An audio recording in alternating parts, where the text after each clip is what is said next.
오늘은 골로새서 1장 18절부터 29절까지의 말씀을 통해서 예수 그리스도의 몸된 교회라는 제목을 가지고 함께 은혜를 나누고자 합니다. 우리는 교회 생활을 하는 사람들이고 또 믿음으로 교회를 세워나가는 사람들입니다. 그래서 교회에 대한 내용을 누구보다도 더 잘한다고 생각합니다. 그리고 또 우리 웬만한 사람들에게 교회는 뭐냐고 물어보면 다 교회는 예수 그리스도의 몸입니다. 그렇게 사실 말을 합니다. 그런데 이 예수 그리스도의 몸이라는 이 교회를 우리는 머리로는 알고 있지만 진정으로 그 예수 그리스도의 몸된 교회를 내가 어떻게 섬기는 것이며 어떻게 내가 예수 그리스도에게 붙어 있는가에 대해서는 잘 생각하지 않는 것 같습니다. 사도 바울은 이 골로새 교회 교인들에게 그가 로마의 감옥에서 골로새 교회 교인들을 생각하면서 교회에 대한 내용을 좀 가르치고 싶었던 겁니다. 자신이 세운 교회가 아니라 에바브라라는 자신의 제자가 세운 교회였지만 누구보다도 이 교회의 중요성을 알지 못하면 그들이 가지고 있는 믿음 자체가 근본이 흔들리게 됩니다. 그래서 교회를 알아야 된다. 그런 마음으로 이 교회를 지금 가르치는 겁니다. 그래서 이 글로 남겨서 후대에게 교회가 무엇인가를 우리에게 깨닫게 하는 내용입니다. 사도 바울은 그들에게 안부를 인사를 하면서 제일 먼저 예수 그리스도를 드러냅니다. 그러면서 지난주에 말씀드렸듯이 기독론, 구원론, 그 다음에 신론 이런 제가 신학적인 용어를 썼지만 한마디로 말하면 하나님이 누구신가? 그 하나님이신 예수께서 이 땅에 오셔서 무엇을 하셨는가를 아주 간략하게 설명했습니다. 예수 그리스도는 누구냐면 바로 예수 그리스도는 하나님이시라고 소개했습니다. 그분은 인간의 몸을 가지고 이 땅에 오셨지만 우리하고는 근본이 다른 하나님이셨다는 말이죠. 여러분 하나님은 어떤 분이시죠? 그분은 창조주십니다. 유일하신 분이십니다. 신을 누가 만들 수 없습니다. 이 땅에 있는 모든 귀신들, 그것은 피조물에 불과한 신들입니다. 그들이 타락해서 귀신이 된 거죠. 타락해서 사탄이 된 겁니다. 하나님의 손에 빚어진 하나님의 부리는 영들이었습니다. 그 다음에 하나님께서 인간을 창조하셨고요. 인간을 위해서 온 우주 만물을 창조하셨습니다. 그러니까 하나님이신 예수님께서 태초부터 계시고 그분이 창조하신 창조주였다 그 말이죠. 그분은 근본이셨습니다. 그 다음에 하나님은요 창조하셨을 뿐만 아니라 주권을 가지고 다스린다고 말씀하셨습니다. 그냥 창조만 해놓고 내버려 둔 게 아니라 그 말이죠. 우리 과학자들이 우주가 진화되었다. 우주가 자연의 현상을 통해서 자전하고 공존한다고 그냥 막연하게 생각하는지 모르지만 지금도 하나님의 손길로 세상의 모든 것들이 움직여지고 있습니다. 심지어는 우리의 인생까지도요. 그러니까 하나님의 손에 빚어졌을 뿐만 아니라 하나님께서 우리를 만들어 가시고요. 하나님께서 지금도 세상을 다스리고 계십니다. 그분은 창조주이시자 그분은 다스리시는 주관자가 되십니다. 그렇게 사도 바울은 지금 골로새 교회 교인들에게 설명해 줬습니다. 이제 오늘 본문 18절은요. 그분이 창조주이시며 주권자이지만 그분은 교회의 머리랍니다. 먼저 교회는 성도를 의미합니다. 성도들이 모인 곳이 교회고요. 성도들이 모여서 하나님을 예배하는 것이 교회인 것입니다. 이 교회의 머리랍니다. 오늘 18절에 보면 그는 예수 그리스도는 몸인 교회의 머리시라 주체라 그 말이죠. 인간에게 있어서 머리가 없으면 살아있지 않습니다. 머리가 있음으로 통해서 인간은 움직일 수 있고요. 머리를 통해서 인간은 생각하고 인간으로서의 온전함을 드러내는 것입니다. 인간이라 할지라도 머리가 없는 것은 인간이라고 말하지 않습니다. 교회도 마찬가지라고 말이죠. 교회의 머리는 예수 그리스도라. 그가 근본이시라. 그가 근본이란 뭐냐면 그가 기초라 그 말이죠. 그래서 우리는 예수 그리스도의 교회가 세워져야 하는 것이고요. 우리의 믿음의 기초가 예수 그리스도가 되어야 됩니다. 다른 것 위에 내가 내 신앙을 올렸으면요. 그게 다 우상이 됩니다. 예를 들어서 내가 내 건강을 위해서 예수를 믿는다. 그럼 내가 우상이 되는 거죠. 내가 잘 되기 위해서 예수를 열심히 믿어야지. 그럼 내가 우상인 겁니다. 내가 주체가 되는 거죠. 주체를 근본을 깨닫지 못하면 그건 온전한 교회가 되지 못합니다. 오늘날 많은 교회들 가운데요. 예수 그리스도를 드러내지 않고 인간이 좋아하는 인간 중심의 교회를 만들어 간다면 그것은 교회라고 말할 수 없는 것입니다. 그래서 근본이 예수 그리스도의 머리랍니다. 죽은 자들의 가운데서 먼저 나신 이시니 죽은 자들 가운데 먼저 나셨다. 인간이 죽으면 그것으로 끝이라고 생각했습니다. 그런데 부활이라는 것이 있다는 것을 예수 그리스도께서 우리에게 보여주셨습니다. 그분이 몸소 그것을 우리에게 보여주셨다 그 말이죠. 그래서 그분은 부활의 실체가 되셨고요. 또 우리에게 부활의 소망을 주신 분이십니다. 이는 친히 만물의 으뜸이 되시려 하시며 그분은 세상에 제일 먼저 우리에게 모든 것들을 보여주셨습니다. 그래서 죽음을 이기시고 부활하셨고 우리에게 참된 부활의 소망을 주신 분이다 그 말이죠. 이제 12절에요. 아버지께서는 모든 충만으로 예수 안에 거하게 하시고 이제 하나님께서 예수 그리스도를 우리에게 보내주셨고 그분을 통해서 우리에게 구원을 이루셨지만 그것으로 끝난 게 아닙니다. 모든 충만이 예수 안에 있답니다. 여러분 충만하다 가득 찼다는 말입니다. 여러분 무엇이 가득 찼다는 거예요? 모든 것이 예수 그리스도 안에 있다 그 말이죠. 여러분 그런 생각 한번 해보셨어요? 예수 그리스도를 벗어나면 우리에게 있어서 모든 것을 채울래야 채울 수 없습니다. 내가 물질을 많이 가지고 있어도요. 예수 그리스도 없는 인생은요. 허탈합니다. 내가 이러려고 많이 벌었나? 내가 많은 공부를 할지라도요. 예수 그리스도의 중심이 없다면 그가 가지고 있는 지식이 뭐가 되냐면 초점을 잃어요. 내가 이게 뭔가? 여기서는 이렇게 말하고 저기서는 이렇게 말하고. 그러니까 이 지식이라는 게 뭐가 융화가 되지 않고 이 지식이라는 게 통합적인 사고를 갖지 못합니다. 예수 그리스도를 알아야 내가 아는 지식이 통합적인 사고를 갖게 되고 그래서 하나님께서 이렇게 하셨구나. 세상 사람들이 알지 못하고 세상에서 배울 수 없는 참된 지식을 알게 되는 겁니다. 그래서 예수 그리스도께서 만물의 모든 충만이랍니다. 그것뿐만이겠습니까? 우리 인간들이 추구하는 행복도 예수 그리스도 안에 있습니다. 또 우리가 추구하는 모든 이 세상에 있는 모든 것들이 이 세상에 있는 것이 아니라 예수 그리스도 안에 있는 것입니다.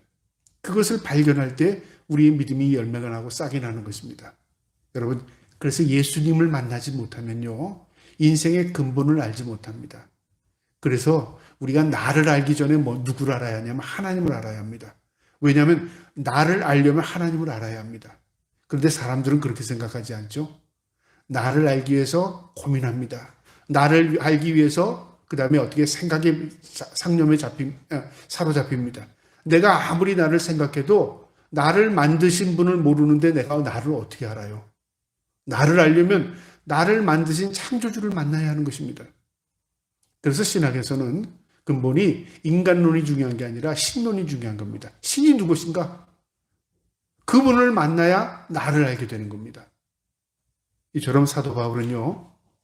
이 골로새 교인들을 생각하면서 근본이 예수 그리스도랍니다. 그분 안에 모든 것이 있답니다. 예수 안에 거하게 하시고 그 다음에 20절에 그의 십자가의 피로 화평을 이루사 그의 십자가의 피, 그의 희생이죠. 그의 죽으심입니다. 예수님이 왜 죽으셨냐면 하나님과 우리를 화목케 하기 위해서 십자가에 죽으신 겁니다. 우리는 죄를 짊어지고 죽었다 그러니까 마치 그 죄에 초점을 맞추다 보면 어떤 착각을 일으키냐면 내가 죽어야 되는데 예수님이 돌아가셨다. 그러니까 내 죄를 전가해서 주님께서 죽으신 것만 생각하는 거죠. 그러니까 희생만을 생각합니다. 그런데 하나님의 관점에서는요. 왜 희생을 해야 하는가 거기에 초점을 맞춰야 됩니다. 하나님과 우리의 관계가 막혀버린 겁니다. 담이 생겼습니다. 이 문제를 해결할 수 없습니다. 그 문제가 뭐였냐면 막힌 것이 뭐였냐면 죄입니다. 여러분 그래서 우리가 죄를 짓게 되면요. 눈이 어두워집니다. 영안이 어두워진다 그 말이죠. 시력은 이 시야만 좋으면 모든 걸 볼 수 있습니다. 그건 안목입니다. 눈으로 볼 수 있는 겁니다. 영안은요. 죄로 인해서 우리가 영안이 어두워집니다. 분별력이 없어진다 그 말이죠. 그래서 하나님을 볼래야 볼 수 없고 만날래야 만날 수가 없습니다. 그래서 죄의 문제를 해결해야 하나님을 온전히 알 수 있어요. 그런데 죄인이 죄의 문제를 어떻게 해결합니까? 해결할 수 있는 방법이 없어요.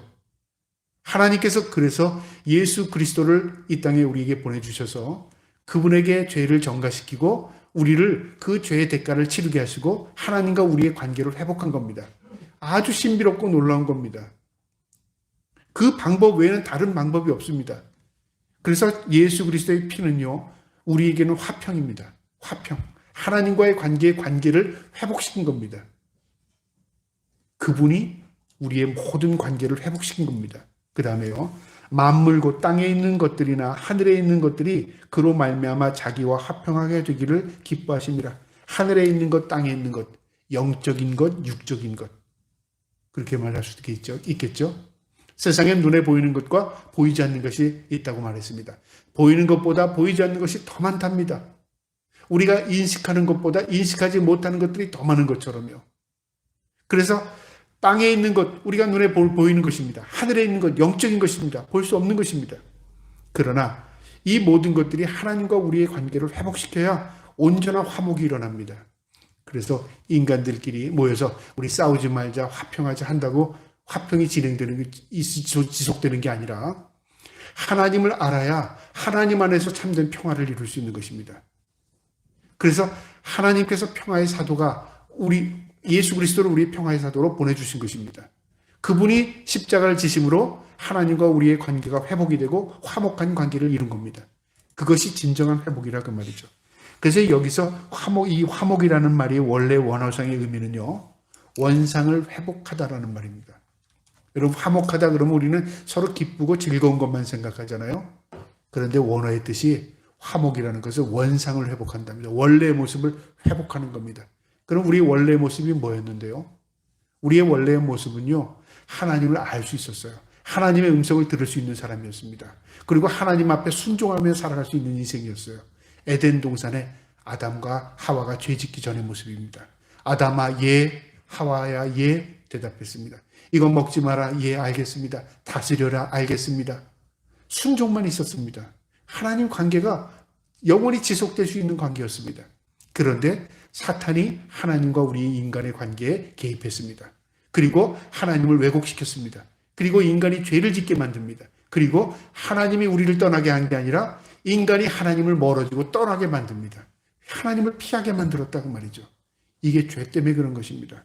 그래서 화목이라는 말은요, 원상을 회복하다 그 말입니다.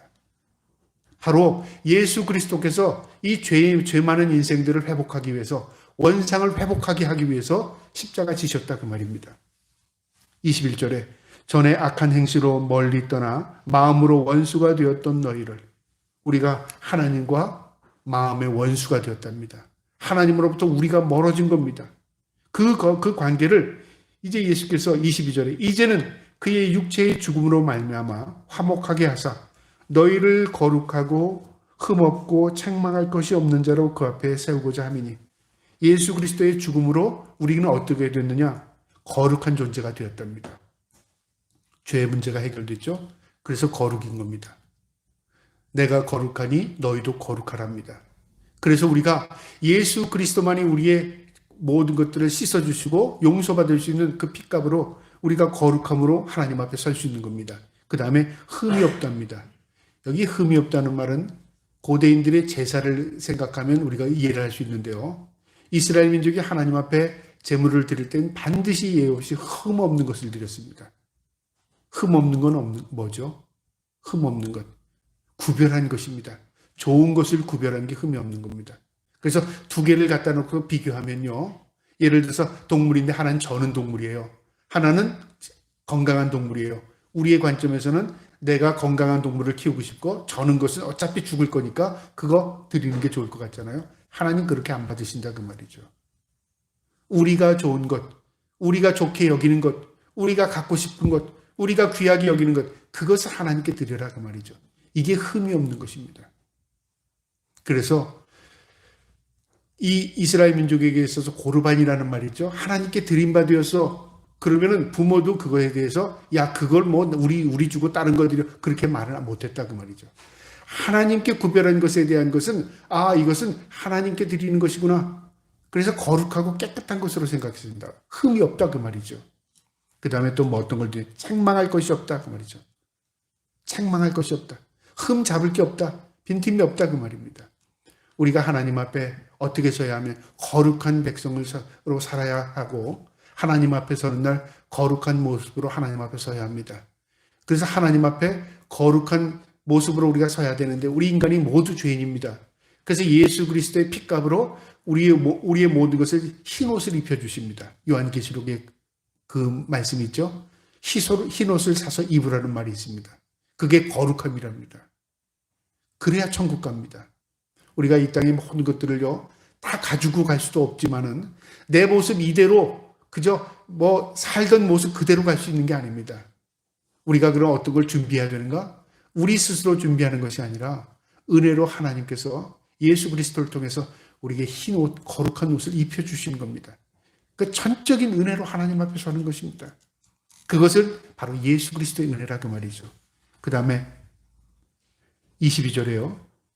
그 다음에 23절에 만일 너희가 믿음에 거하고 터 위에 굳게 서서 너희들은 들은 바 복음의 소망에서 흔들리지 아니하면 그러하리라. 이 복음은 천하 만민에게 전파된 바요. 나 바울은 이 복음의 일꾼이 되었노라. 내가 너희에게 복음을 전하고, 이 골로새 교회는 이방인 교회였습니다. 유대인들이 아니었어요. 근데 그들에게 복음을 전하는 이유는 하나님께서 자신에게 그런 사명, 직분을 줬다는 거죠. 나에게 그의 책임을 맡겼다 그 말입니다. 그래서 내가 너희에게 복음을 전하는 것이고 너희가 흔들림 없는 소망 가운데 서게 하는 것, 그게 내 책임이라 그 말이죠. 그러니까 복음은 책임감을 가지고 전하는 것입니다.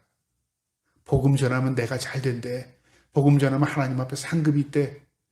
그 이전에 복음은 우리 모든 믿는 자의 책임입니다. 내가 예수를 믿었다면 내가 가족들에게, 내가 형제들에게, 내가 이웃에게 복음을 전해야 마땅한 사명인 것입니다. 내가 구원받았기 때문에 그런 말씀입니다.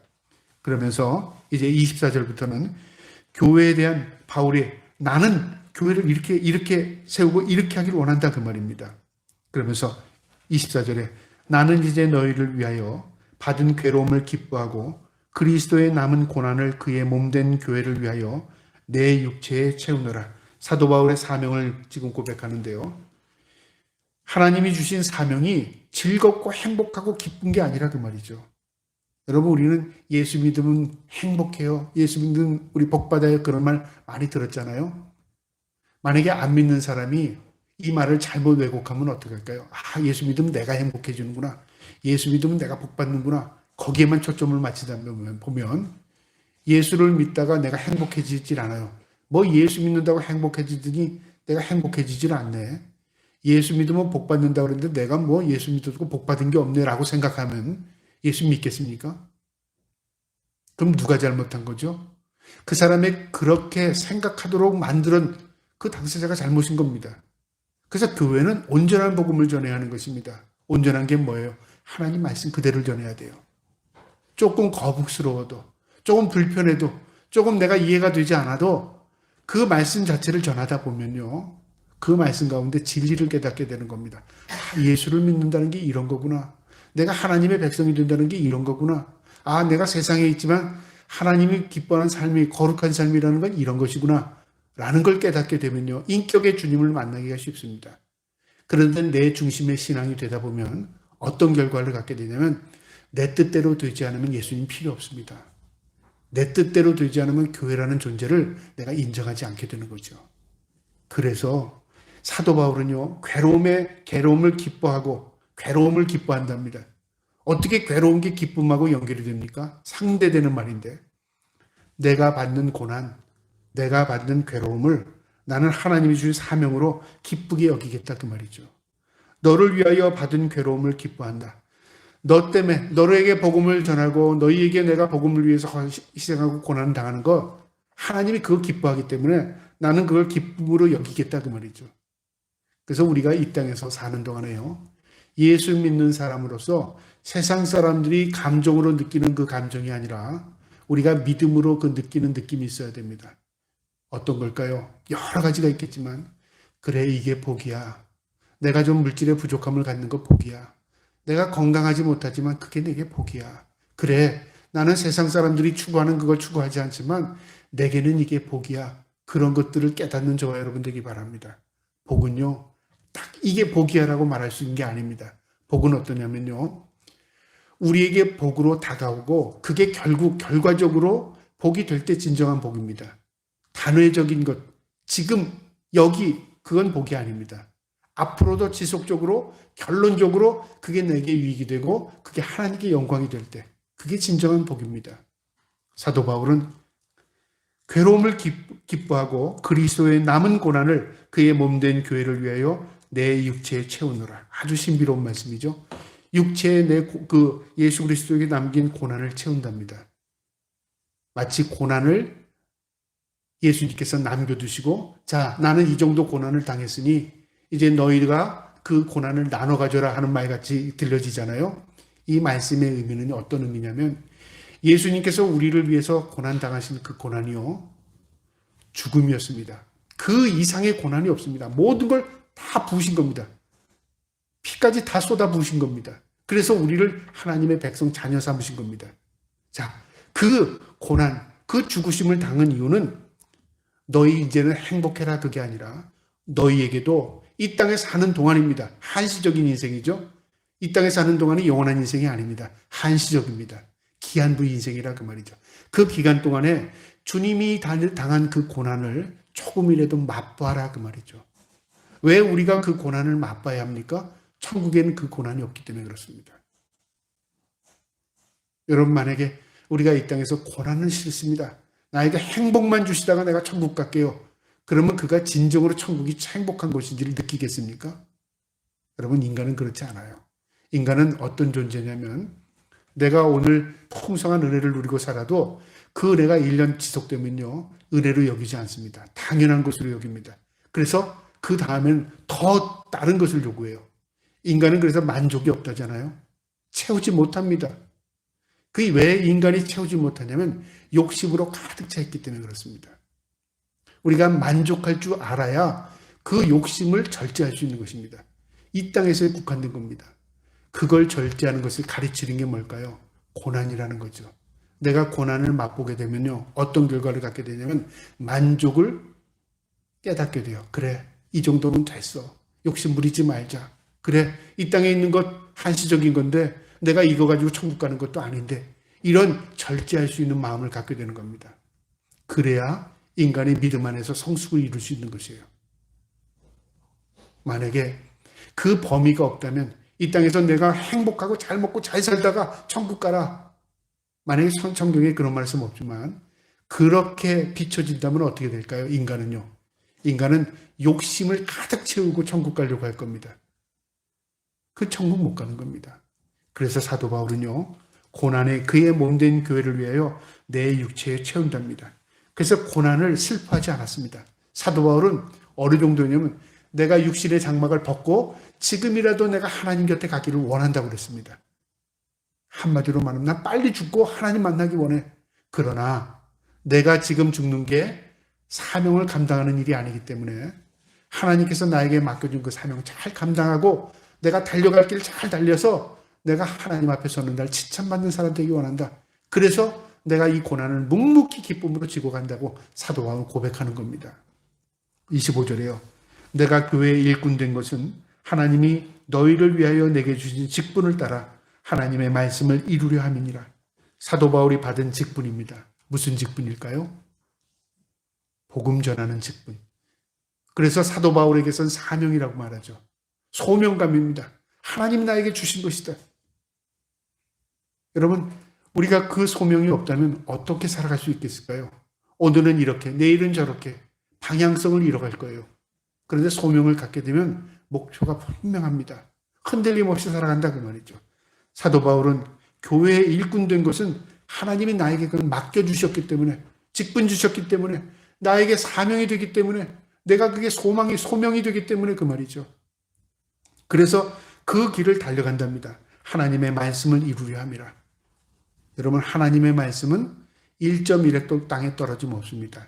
하나님은 하나님의 말씀을 하나님 스스로 이루십니다. 그래서 우리가 온전한 삶을 사는 것은요, 방법은 한 가지입니다. 하나님 말씀 안에 사는 겁니다. 세상 사람들에게 말씀 안에 살아요, 무슨 의미인지 몰라요. 하나님 말씀 안에 살아요. 여러분, 무슨 말이죠? 하나님의 뜻대로 살아요. 다른 말하면 하나님 말씀 지키며 살아요. 하나님 기뻐하는 삶을 살아요. 다 똑같은 말입니다. 내가 하나님의 말씀 안에 살 때 내가 온전한 삶을 살 수 있는 것입니다. 그게 행복한 인생이라 그게 아니라 온전한 하나님의 뜻을 이룰 수 있는 삶을 사는 것입니다. 사도 바울이 그렇게 말한 겁니다. 직분을 따라 하나님의 말씀을 이루려 함이라. 그게 나에게도 온전한 삶이기 때문에 그렇다고 말입니다. 26절에 이 비밀은 만세와 만세로부터 감추었던 것인데 이제는 그의 성도들에게 나타났고 이 비밀이랍니다. 성경의 복음의 비밀, 십자가의 비밀, 고난의 비밀, 비밀이란 말이 많습니다. 여러분, 비밀이라는 건 뭐죠? 감춰져 있는 겁니다. 모두가 알 수 있는 게 아니라 그 말이죠. 일부만 알아요. 그래서 비밀을 아는 사람들은 어떻게 할까요? 그게 나에게 기쁨이 되고 그게 하나님께 영광이 되고 그게 나에게 참 좋은 것이다. 그럼 숨겨도 그것에 대해서 어떻게 해요? 기쁨이 있죠. 비밀을 나는 아니까. 세상 사람들은 모르니까. 이 복음, 이 성경에 있는 복음의 이 비밀입니다. 누구나 글을 알면 다 읽을 수 있습니다. 그러나 글을 안다고 읽는다고 해서 뜻을 이해하는 게 아니라 그 말이죠. 무엇으로 이해할 수 있습니까? 성령이신 하나님께서 우리에게 조명해 주셔야 돼요. 읽고 이해할 수 있도록 하나님께서 도와주셔야 되는 겁니다. 복음도 비밀이랍니다. 복음 전파되는 거, 전도 열심히 하면 되지. 말은 쉽죠? 여러분, 그러면 왜 가족들 왜 전도 다 못하셨어요? 왜 어떤 교회는 넘쳐나가고 어떤 교회는 아무리 해도 안 되고 이런 차이가 생길까요? 저는 목사로서 고민 많이 해봤습니다. 열심히 부족한가? 기도가 부족한가? 뭐가 부족한가? 물론 부족하지 않은 게 없이 다 부족한 사람입니다.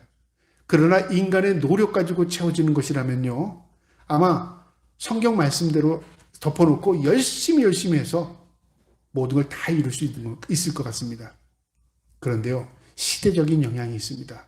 그 다음에 우리 주님이 가까이 오시는 날이 지금 다가오고 있습니다. 세상이 우리가 이해하지 못하는 놀라운 비밀스러운 것이 많습니다. 어쨌든 이 비밀이라는 것은 감춰져 있는 겁니다. 하나님만이 아시는 겁니다. 사도 바울은 이 비밀을 만세전부터 만세에 감춰뒀던 것이랍니다. 그러니까 드러난 적이 없다 그 말이죠. 이제는 그의 성도들에게 나타났답니다. 이제는 무슨 말이냐면요, 사도 바울이 하고자 하는 말은 이방인들이 복음을 받아들인 게 이제는 드러났다고 말이죠. 유대인들에게 있어서는 도저히 이해할 수 없는 일입니다. 우리가 하나님의 백성인데 어떻게 우리 외에 다른 사람들이 하나님 앞에 구원받아? 있을 수 없는 일입니다. 어린아이가 생각할 때 엄마는 나의 엄마니까 나만 사랑해줘야 돼. 어린아이 입장에서는 맞아요. 근데 옆에 집 아이도 사랑해줘요. 나처럼. 그러면 이해할 수 없는 거예요. 어떻게 나는 엄마의 자식인데 왜 옆집 아이를 사랑해? 이해할 수 없죠? 이것보다 더한 겁니다. 이스라엘 민족에게 있어서 하나님의 구원 백성은 우리 자신들이라고 생각했습니다. 그런데 예수 그리스도께서 이 땅에 오신 이유는 유대인뿐만 아니라 이방인인 이 골로새 교회 교인들도 하나님께서 구원하기 위해서 이 땅에 오신 겁니다. 이제 그 비밀이 나타난 겁니다. 비밀이 드러났죠. 27절에 하나님이 그들로 하여금 이 비밀의 영광의 이방인 가운데 얼마나 풍성한지를 알게 하려 하심이라. 이 비밀은 너희 안에 계신 그리스도시니 곧 영광의 소망입니다. 이 비밀의 실체가 예수 그리스도랍니다. 그게 영광이랍니다. 그래서 사도 바울이 복음을 전했고요. 그리고 많은 흩어진 성도들이 예수를 믿고 그 예수 그리스도의 복음이 전파된 겁니다. 확장된 거라 그 말이죠. 이제는 그게 거의 다 이제 완성 단계에 이루어간 것 같아요. 예수 그리스도의 복음이 땅끝까지 이르면 주님 오신다고 그랬잖아요. 이제 거의 땅끝까지 이루어가는 것 같습니다. 그런데 어떠한 형성이냐? 예수 믿는 사람, 예수를 믿었다고 하는 사람들, 교회 다니는 사람들이 많아졌어요. 근데 그 사람들이 모두 진정으로 예수 믿는 사람이냐? 그것은 의문점이 많다 그 말이죠. 예수 그리스도의 이름이 전파됐다고 다 믿고 믿지 않는 게 아닙니다. 사도 바울이 복음을 전했는데요. 일부는 믿었어요. 두세 사람이 믿었어요. 어디에서는 그리스, 아테네에서 그런 일이 있었어요. 어떤 사람들은 우습게 여겼어요. 사도 바울이 복음을 전했는데 믿는 사람보다 믿지 않는 사람이 더 많았어요. 오히려 믿는 사람은 소수였어요. 그가 또 어디로 갔냐면 빌립보로에 복음을 전했는데 복음을 안 받아들였어요. 그래서 그곳에서 또 하나님께서 예비한 사람을 만나게 하십니다. 사도 바울은 복음 전도자니까 가는 데마다 복음이 다 흥황했느냐? 그렇지 않았습니다. 가는 곳마다 막혔고 가는 곳마다 힘들었습니다. 그런데 하나님의 역사가 그 시기를 지나 이후에 역사가 열매 맺기 시작한 겁니다.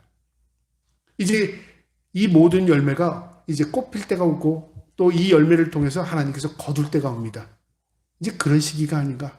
그래서 알곡과 쭉정이가 나눠지는 시대가 오늘날 우리가 살아가는 시대가 아닌가. 그런 개인적인 생각을 해봅니다. 하나님만이 아시겠죠. 어쨌든 복음은 놀라운 비밀로 확장되었습니다. 그리고 이 비밀의 핵심은 예수 그리스도라고 말이죠. 그분이 영광의 소망을 우리가 그 안에 두고 산다고 말입니다. 28절에요. 우리가 그를 전파하여 각 사람을 권하고 모든 지혜로 각 사람을 가르침은 각 사람은 그리스도 안에서 완전한 자로 세우려 함이니. 여러분, 각 사람 세 번 나옵니다. 각각입니다. 믿음은 다 각각이에요. 우리 집안에서 한 사람 저 사람 잘 믿으니까 우린 같은 식구니까 다 천국 가. 그런 일 없습니다. 저 사람하고 나하고는 부부니까 내가 남편이니까 잘 믿으면 내 아내는 천국 가겠지. 그것도 착각입니다. 믿음은 다 개인인 겁니다. 각각입니다. 각각. 각각 어떻게 해요? 가르침을 받아. 각각 그리스도로 안에서 완전한 자로 세우려 함이니.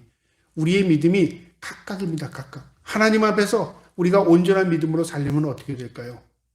물론 하나님께서 믿는 부모를 만나게 한 것, 또 믿는 친구를 만나게 한 것, 믿는 좋은 교회를 만나게 한 것, 다 하나님의 은혜입니다. 그러나 거기까지가 아닙니다. 그것을 기반으로 해서 내 믿음이 더 온전하게 믿음이 하나님이 기뻐하는 모습으로 세워져 가야 하는 것입니다. 언제까지 세우면 될까요? 주님 만나는 그날까지요. 저도 마찬가지입니다. 저도 부족한 사람으로서, 목사로서 주님 앞에 서는 날 그날까지 그 믿음의 경주를 온전히 잘 달려가야 합니다. 좌로나 우로나 치우침 없이 주님 앞에 온전히 달려가야 하는 것입니다. 29절에요. 이를 위하여 나도 내 속에서 능력으로 역사하시는 이의 역사를 따라 힘을 다하여 수고하노라. 사도 바울이 자신의 달려갈 길을 잘 달리는 것처럼요. 내 속에 능력으로 역사하시는 이 누굴까요? 내 속에 능력으로 역사하시는 이가 있답니다. 하나님이시죠. 내 삶의 주인 되신 예수 그리스도십니다. 그분이 내 안에서 역사할 수 있도록 힘을 다하여 수고한답니다. 역사할 수 있도록 내가 역사를 이루는 게 아니라 그 말이죠. 내가 무엇을 이루는 게 아니라 하나님께서 나를 통해서 역사가 이룰 수 있도록 내가 그를 위해서 수고한다 그 말이죠. 이게 사도 바울의 이 골로새 교회에 주는 고백이었습니다. 오늘 이 말씀에서 우리에게 주는 교훈이 있는데요. 예수 그리스도의 몸된 교회의 지체로서 우리는 어떻게 살아가는 것이 옳은 삶이냐 그 말이죠. 우리 자체가 예수님에게 붙어있는 지체입니다. 예수님 따로 우리가 따로가 아니고 예수님께서 우리를 구원하셔서 우리를 견인해 나가는 그 과정이 아니라 우리가 이미 붙어있는 존재입니다. 우리가 몸입니다. 교회는 예수 그리스도의 몸이잖아요. 저와 여러분 지체로서의 교회입니다. 그럼 우리는 어떻게 살아야 하는가? 오늘 말씀에 그 해답이 있습니다. 오늘 말씀에 보면 23절에 만일 너희가 믿음을 거하고 터 위에 굳게 서서 너희를 들은 바 복음의 소망에 흔들리지 아니하면 그러하리라. 믿음에 굳게 서랍니다. 믿음에 굳게 선다는 말이 무엇을 의미합니까? 예수 그리스도 안에 서라 그 말이죠. 예수 그리스도께서 너의 삶의 주인이 되게 하라. 그분이 주체가 되게 하라 그 말이죠. 그래서 예수님께 묻는 겁니다. 주님이라면 어떻게 하시겠습니까? 주님 이럴 때 내가 어떻게 해야 될까요? 주님 내 삶을 인도하여 주시옵소서. 모든 게 주님께 맡기고 주님과 의논하고 주님과 동행하는 겁니다. 그게 믿음의 길입니다. 저와 여러분이 그런 믿음의 길을 살아갈 수 있기를 주님의 이름으로 축복합니다. 내가 필요해서 주님을 부르는 게 아니라 주님의 필요를 내가 위탁받은 겁니다. 그래서 내가 주님과 함께 동행하고 주님께 묻고 행하고 주님과 묻고 따르는 것입니다. 그게 믿음의 길입니다. 저와 여러분이 그런 삶을 살기를 축복합니다. 그 다음에 오늘 이 말씀에 예수 그리스도의 몸된 교회로서 우리 지체로서 어떻게 살아야 하는가? 25절에 또 그 답이 있는데요. 내가 교회의 일꾼 된 것은 하나님이 너희를 위하여 내게 주신 직분을 따라 하나님의 말씀을 이루려 함이라. 직분이 뭘까요? 사명 그 말이죠. 사명. 하나님께서 우리에게 직분을 주었다. 교회 직분, 집사, 장로, 권사 그거 직분이라고 말하잖아요. 그것은 무엇을 의미하냐면요. 계급을 준 게 아닙니다. 사명을 준 겁니다. 집사로서의 사명 감당하세요. 그 다음에 권사로서 장로로서 사명 감당하세요. 감당하라고 준 겁니다. 목사도 마찬가지죠. 목사로서의 사명 감당하라고 기름 부어서 목사로 세운 겁니다. 이 사명을 감당할 때 주님의 몸된 교회가 세워지는 겁니다. 사명 감당하지 못하면, 직분 감당하지 못하면 교회는 온전히 서지 못하는 거죠. 저와 여러분이 목사로서, 직분자로서 다 직분 잘 감당할 수 있는 저와 여러분 되기를 주님의 이름으로 축복합니다. 그 다음에 오늘 이 말씀의 교훈, 예수 그리스도의 몸된 교회를 세우기 위해 우리는 어떻게 해야 되는가? 오늘 28절입니다. 우리가 그를 전파하여 각 사람을 권하고 모든 지혜로 각 사람을 가르치면 각 사람을 그리스도 안에서 완전한 자로 세우려 함이라. 각 사람에게 전파하고 각 사람을 가르치고 각 사람을 예수 그리스도에게 인도하고 모두 전도죠. 누구에게요? 각각에게, 우리 자녀에게. 그래서 내게 가장 가까이 있는 사람부터 복음을 전해야 하는 것입니다. 내 아내, 내 남편, 내 자녀, 내 후손들. 그게 진짜 복음이라고 말이죠. 그래서 그런 복음의 바탕 안에서 자란 우리 후손들이 어떻게 될까요? 또 믿음으로 세워지는 것입니다. 그래서 예수님께서 승천하시기 전에 복음을 전할 때 이렇게 말하죠. 예루살렘과 사마리아와 땅끝까지 이르러. 점진적이죠. 예루살렘, 사마리아, 땅끝. 우리의 자녀들, 우리의 가정, 우리의 이웃들 점진적인 겁니다. 멀리 나가서 난 선교해야지. 그것도 중요하지만요. 그렇게 해야 될 때는 진짜 사명을 가지고 내가 사명자로서 가는 것, 그거 중요하지만 일단 복음의 핵심은 뭐냐면 내 가까이 있는 이웃에게 복음을 전하는 것입니다. 우리가 올해도 벌써 3분의 1이 지났습니다. 하나님께서 이 남은 2022년 동안, 이 남은 기간 동안에 하나님께서 저와 여러분에게 주신 그 사명 감당하며 살아갈 수 있기를 주님의 이름으로 축복합니다. 아멘.